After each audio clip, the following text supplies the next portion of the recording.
Chicago police calling all cars. Attention all cars. Broadcast 35. All cars stand by. Federal agents are staking out on John Dillinger. That's all.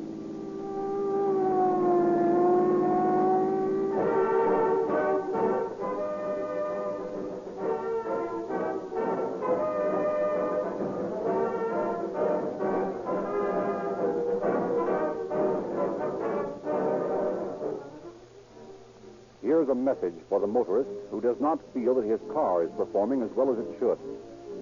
It may sputter and jerk at starting. It may buck when you step down hard on the accelerator. It may be logy on the hill. Now, it is possible that you may need the services of a mechanic. But before you consult him, make this test. Fill your tank with Rio Grande cracked with tetraethyl, the dependable performance of which is responsible for its demand by police and fire departments. Then put your car through its paces.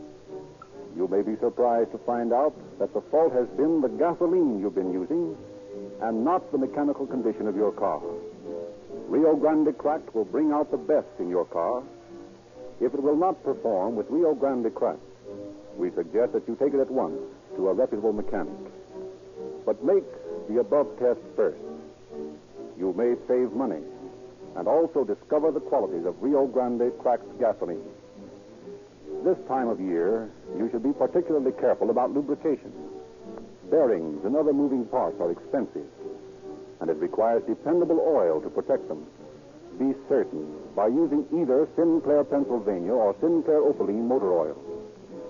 These oils have longer life because they are extra refined. Also, you are guarded against substitution because these famous oils are sold only in patented, extra-measure, tamper-proof cans. Drain and fill your crankcase with either Sinclair, Pennsylvania, or Sinclair Opaline at a cost no more than bulk oil.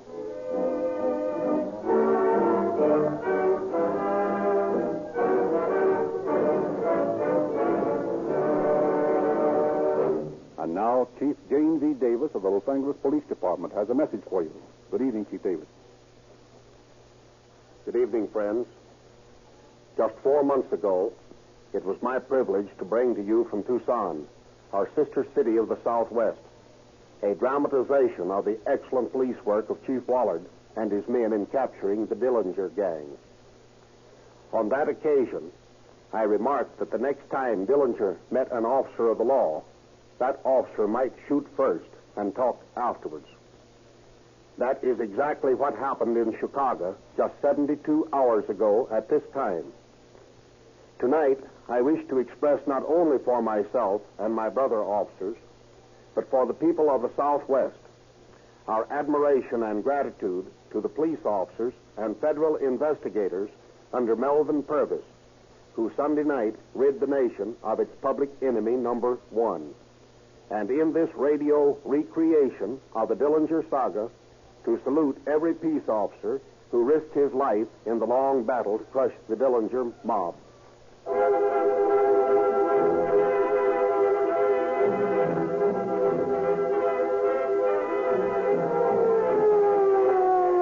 September 26, 1933.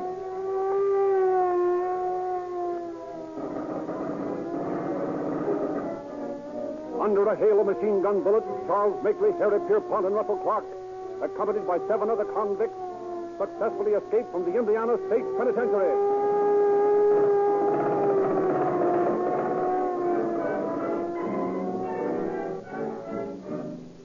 As the 10 desperate criminals disappear into the mists of early morning, all Indiana awakens to a reign of terror. A few days later in Lima, Ohio. You the sheriff? Yeah? You holding John Dillinger here? Yeah? We've come to get him. Who are you? Officers from Michigan City, Indiana. He's wanted there. You'll have to show me your credentials. Here's our credentials.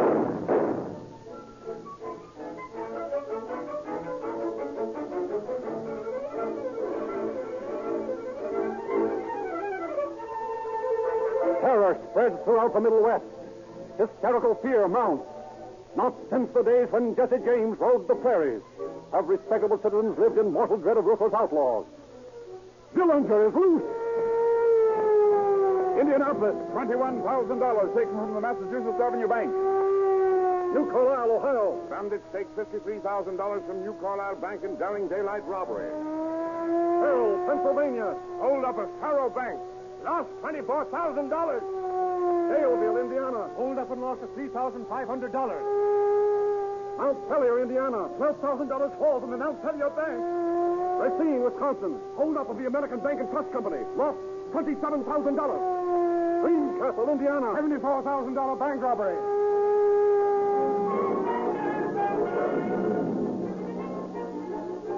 Such is the list of crimes attributed to the Dillinger mob in their 2.5 months of gun-mad freedom, when they ride the plains of the Middle West like avenging scourges of evil. Careful traps set for them are laughed away in a hail of bullets from the gangsters' guns, which claimed the lives of Police Sergeant W.T. Shanley of Chicago and Indiana State Patrolman Eugene Teague. Outraged public opinion is demanding the lives of these mad messengers of doom, when, like a screaming flock of harpies, they descend on East Chicago, Indiana in early January. Each with the latest model submachine gun hooked under his arm, Dillinger, Makeley, Pierpont, and Clark burst into the First National Bank of East Chicago. Those men have got guns. This is a stick-up. Everybody stand still. Now, look here, my good man. Stand still, I said. Clark. Yes, John. Keep these people covered. Right. Charlie and I'll go through the tills. I'll take everything in this place in less than 3 minutes. Come on, Charlie. Oh, look, there's a policeman. Where? Outside. He sees something wrong. He's coming in. Look out, John. Here comes the cop. Hey, what's going on in here? That's what's going on, Copper. Why didn't you tell me there was a bull coming in, Harry? I didn't see him. Better keep your eyes open in the future. It's healthier. Got all the stuff, John? Yeah, everything that was loose. Let's get out of here. Okay. All right, you folks, just stay where you are. Unless you want to dose a lead poison like this copper's got.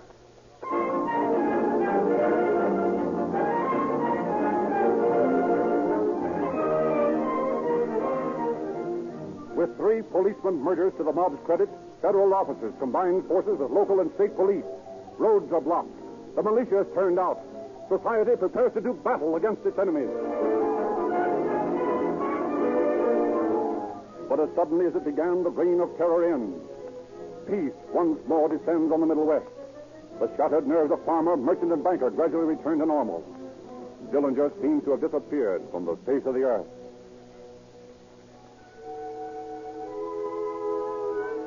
A pale desert moon casts its transparent coverlet over the jagged crest of Mount Lemmon.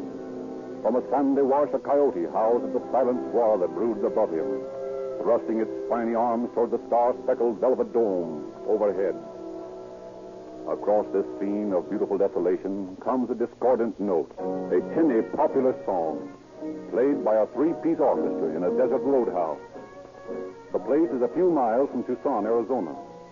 It is the night of January 24th, 1934. A couple of traveling salesmen at the bar scrape up an acquaintance with a drunken gentleman from Chicago who claims he's a racketeer. The 2 salesmen, kidding him, claim that they are safecrackers. Taking them at face value, the gentleman from Chicago invites them to go to his house for a drink. Sure, things got a little hot back east, so I came out here with a couple of pals for the two all. You figuring any stick-ups around here? No, are you? You never can tell. You're a damn fool to try it. Why? Say, there are only 2 roads out of Arizona. And every Indian on the reservation knows the country better than you do. You could never make a getaway. Yeah. Maybe you're right. Say, I got some new equipment here. Like to see it? Yeah, sure. Just a minute till I open up this door. Say, will you look at that? Yeah. It's the real thing, all right. It is a new super caliber machine gun. Takes a 35.1. Gee, that's quite a weapon, isn't it? Weapon? I'll say it is. This baby's dynamite. Rip a hole in you big enough to drive a truck through. Well, I think we better be getting to bed. It's pretty late. What's the hurry? Charlie will be in soon. Who's Charlie? He's my partner. You ought to see him handle a sawed-off shotgun. No, I think we better go to bed. Glad to have met you, pal. Yeah, sure. Oh, so? So long. Well, I'll be a lot of expensive. Listen, Harry, that guy's the real thing. He isn't kidding. You're selling me? Listen, I think we better report him to the police. Yeah, but that's taking a chance. If he isn't somebody they're looking for, he might put us on the spot. Yeah, if he is, and he wakes up tomorrow morning and remembers what he told us, he might put us on the spot anyway. Maybe you're right, Harry. Let's report him to the police right now.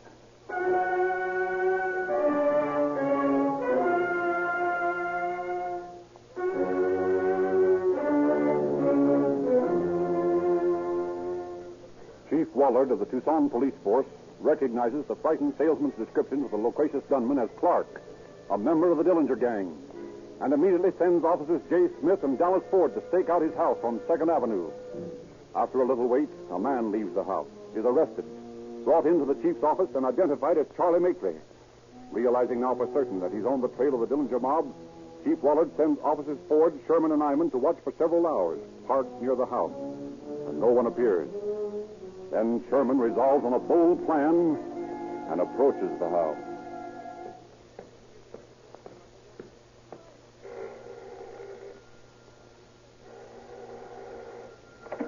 What is it?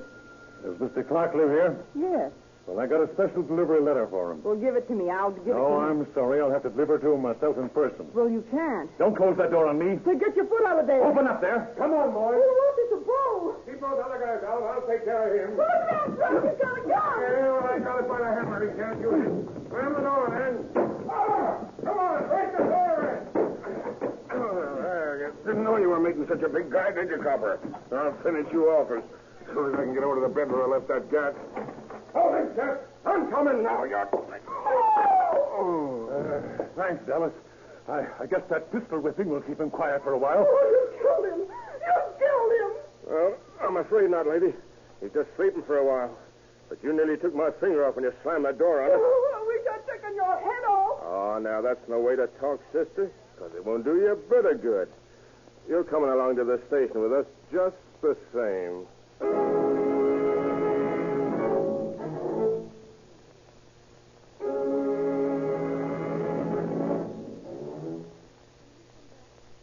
Clark, still unconscious, is taken to the police station, where his bruises are dressed, and he is identified by Mark Robbins, identification expert of the Tucson Police Department.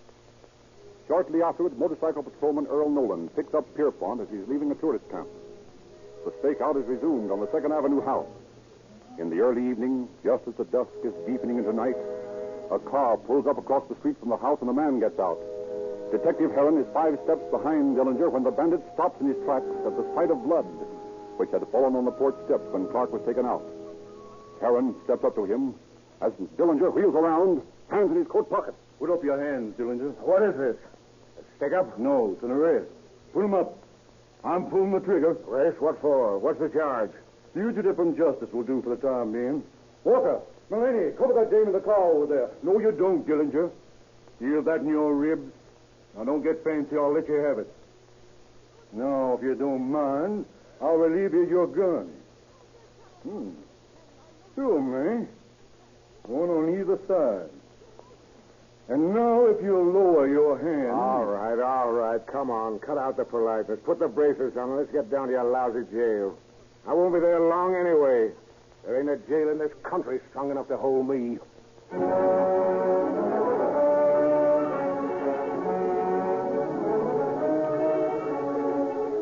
By rail and by plane, officials rush to Tucson from Wisconsin, from Indiana, from Ohio. Each state eager to extradite the men for crimes in their territory. After days of legal complications, Dillinger is spirited away by plane to Crown Point, Indiana, to answer for the murder of the patrolman in the East Chicago holdup. A day later, the other 3 bandits leave by train for the east to face trial in Lima, Ohio, for the murder of Sheriff Tarver.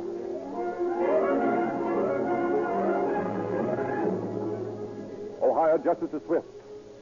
Harry Pierpont and Charles Makeley receive mandatory death sentences, and Clark is imprisoned for life for the murder of Sheriff Tarver in Lima.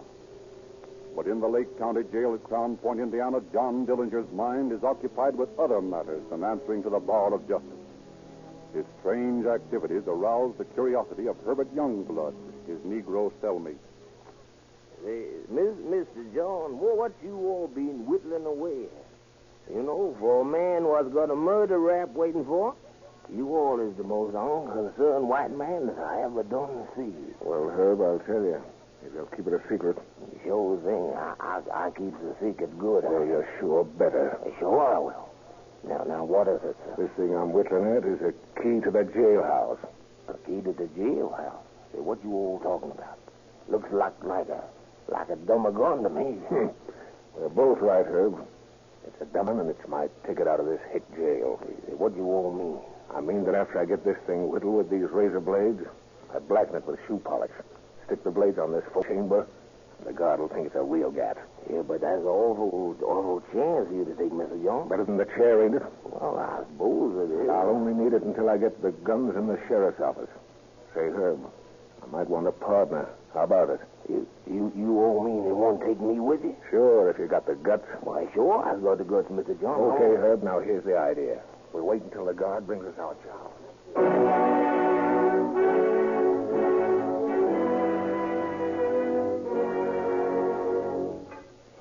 Well, John, here's the bite of supper for you. Well, that's just swell, Turnkey. And now you can stick 'em up. Wait, what? Shut up. Don't shoot. Get in here quick. Grab his gun, Herb. I've got him, Mr. Jones. Please don't shoot. Okay, Turnkey. Now you stay here and keep your trap shut. Come on, Herb, let's go. Once more the cry goes up. Dillinger is loose.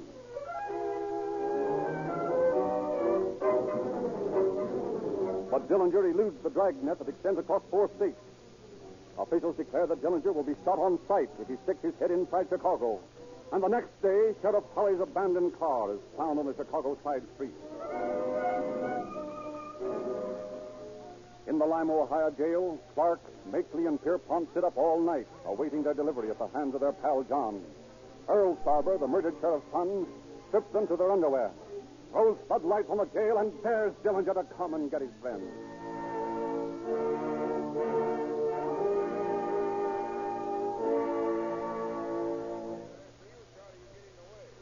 In Fort Huron, Michigan, Herbert Youngblood is fatally wounded in a gun battle with the police. Before he dies, he admits that John has crossed the lake. The trail grows cold. And then in April, a tip comes that Dillinger is hiding out in the apartment of his sweetheart, half-Indian, Evelyn Frechette. Unaware that he's been spotted, Dillinger is enjoying a noontime breakfast with his girlfriend. Oh, John, it's swell to have you here. Yeah. Good to be here, Ev. I'm getting tired of jumping around like this all the time. I'd like to settle down. Draw breath without having to look around for bulls. I know, honey. It's tough. I don't think they recognize you now you've got your hair dyed red. You look so different. What do you mean, different? Don't you like me this way? Oh, I'd even like you bald, John. Yeah? Sure, anyway. That's swell. Come on, honey. Give me a kiss. Will I?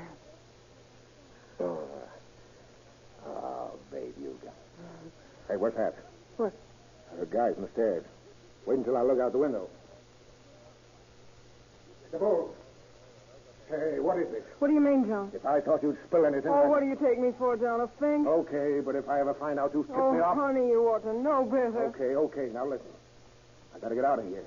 You hold him off the front way. I'll take this gun and shoot my way out the back. Goodbye, honey. Oh, goodbye, John. Oh, be careful. Sure.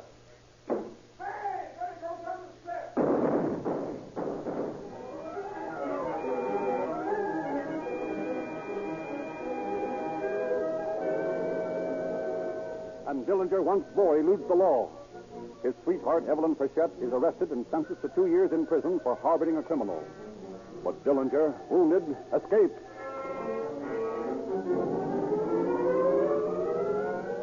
Joined by John Hamilton, Tom Carroll, and Homer Van Meter, the new Dillinger gang descends on the Warsaw, Indiana police station in a midnight raid that furnishes them with bulletproof vests, guns, and plenty of ammunition. And then they retire to a hideaway on Spider Lake in northern Wisconsin, which Hamilton had already prepared for them. Here they lay their future plans. Say, John, how about those 2 coppers in East Chicago? What 2 coppers? O'Brien and Mulvihill. The 2 that was to identify you for that dump off of O'Malley. Oh, yeah. Sort of bad having them run around alive. Yeah. Well, we have to see what we can do about that. I'm going to take care of those smokes if we can. That. What's that? Sounded like a jet. Put out all the lights in the joint. Grab your route and get out of quick.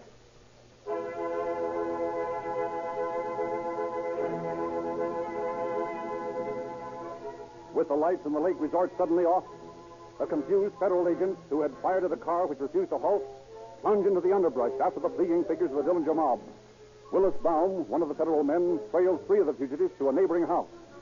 As he approaches the building, he is met by a burst of machine gun bullets.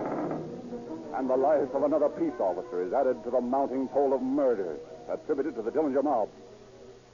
Attention all cars. Milwaukee police calling all cars. John Dillinger and several companions fought it out with federal officers at Spider Lake tonight and escaped. Thought to be headed toward Milwaukee. That is all. Calling all Cook County Sheriff's cars. Dillinger and several of his gang are reported traveling toward Chicago. Shoot to kill this time, boys. Detroit police calling all cars. Attention all cars. Be on the lookout for John Dillinger, reported bound for Detroit. Pick him up, boys.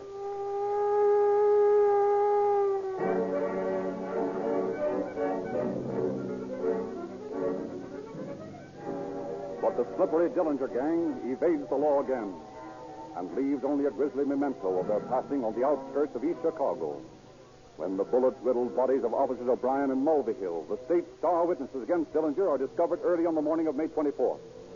This latest Dillinger crime sends Sergeant Martin Zarkovich of the East Chicago Police Force striding furiously into the office of his chief.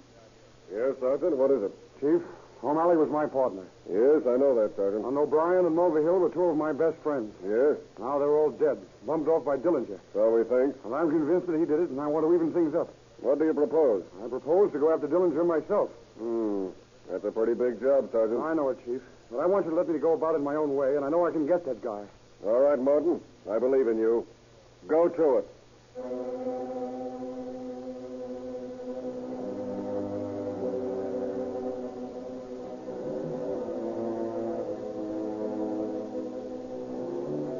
Sergeant Zarkovich disappears from sight. Becomes an habitué of northern Indiana and Chicago saloons. Keeps an alert ear open everywhere for news of Dillinger. Through the boasting conversation of a drunk who talks too much, Zarkovich learns of a woman, who shall here be nameless, who has reason to hate Dillinger as much as he does.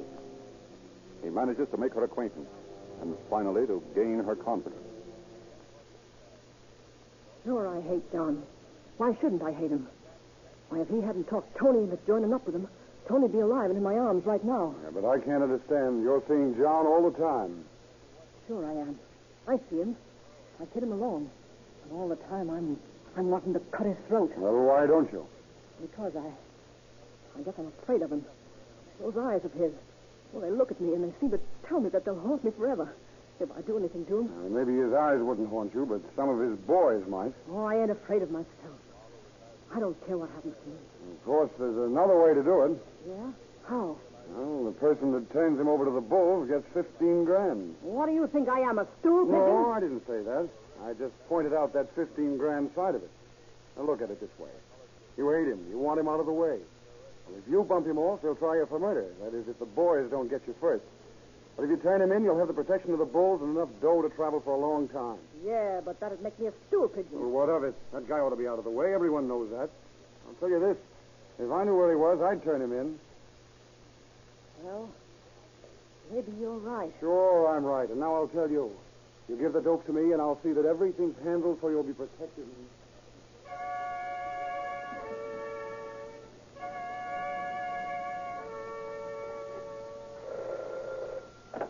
Department of Justice, Purvis speaking. Hello, Chief.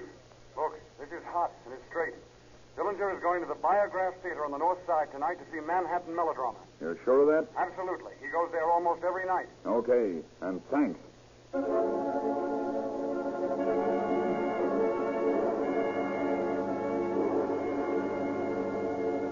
Purvis, accompanied by a score of Department of Justice operatives, stake out the Biograph Theater early Sunday evening. Purvis and one of his aides sit in their car a few doors away from the theater. More than an hour passes uneventfully. And then, just before 9 o'clock... Hey, Ed. There he is. Where? Walking up to the ticket office. I can't mistake that head. Oh, I see. Now he's turning. Yeah. That's him, all right. Look, Mel. He's dyed his hair. Yeah, it's black. And he's wearing gold-rimmed glasses. But that's him. Can I let him get into the theater? Sure. We won't take any chances. There, he's bought his ticket and he's going in.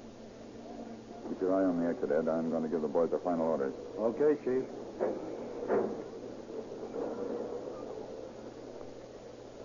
That was him, Ackerman. I thought so. Now, you and Mike stick around the doorway of the tavern here and keep your eye glued on that theater. Ryan, you and Kelly watch those exits down the alley. Right.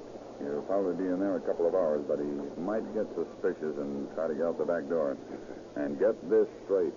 No matter what he does, we're taking him tonight.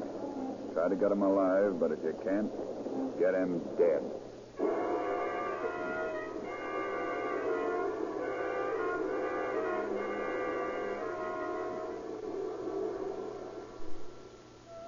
Two torturous hours are spent by the officers surrounding the theater. 2 hours and 4 minutes. And then the doors of the theater swing wide, and the shirt-sleeved audience throngs out into the sweltering summer night.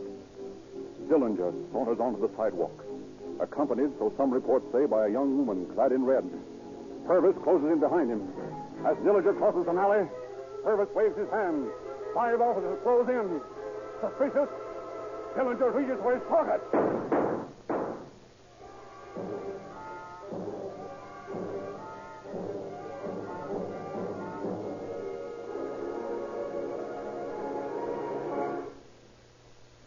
John Dillinger died on the way to the hospital. The post-mortem of rumors and sob-sister conjecture is now taking place. The king is dead, and already the public are crowning the new king. Already the crown of fame as public enemy number 1 rests on the head of babyface Nelson, a henchman of Dillinger's. Stripped of all of this dime novel romanticism, of this crime publicity, which is only possible in this publicity-conscious nation of ours, stripped of all of the glamour, John Dillinger was just a hoodlum, a cheap criminal, whose stupidity made him appear a daring outlaw. Melvin Purvis and his men, with the help of the police, did a great job in ridding the country of him. And I am confident that this is only the beginning, that with the splendid cooperation of federal, with state and municipal peace officers, the criminal killer and racketeer will be ground completely out of existence. Thank you, Chief Davis.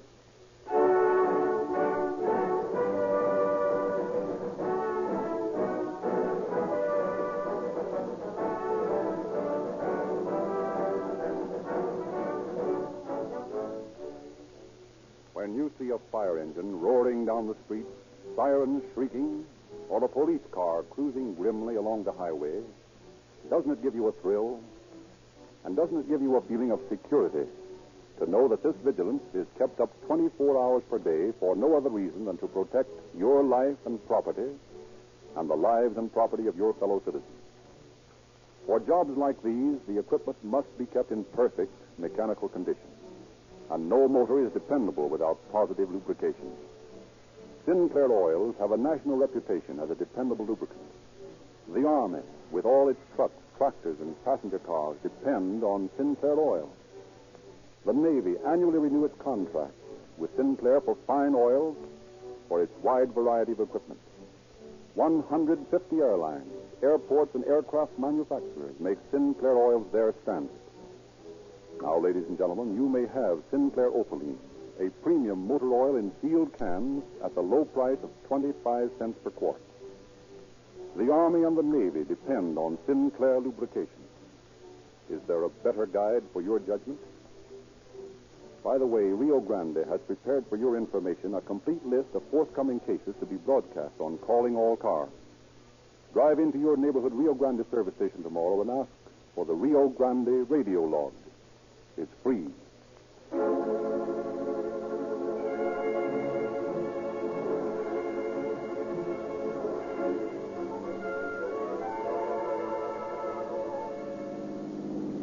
Chicago police calling all cars, attention all cars, cancellation broadcast 35. John Dillinger was shot a few minutes ago by federal men, and that's all.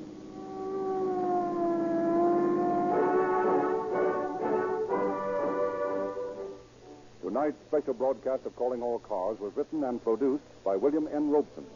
The orchestra was conducted by Frederick Stock, and the following cast appeared: Mary Tuthill as Evelyn Frechette, Clarinita Burt as Opal Long, Martha Wentworth as the unnamed woman, Hanley Stafford as Dillinger, Richard LeGrand as Clark, Sam Pierce as Sergeant Krakovic, Lindsay McHarry as Purvis, Truman Ames as Pierpont and Chief of Police. Robert Frazier as Sherman, O'Malley, and the turnkey. Stuart Wilson as Makeley and Heron. And Charlie Lung as Ford, Youngblood, and Van Meter. Sound effects conceived and executed by Lloyd Creekmore. This is Frederick Lindsley saying good night for the Rio Grande Oil Company.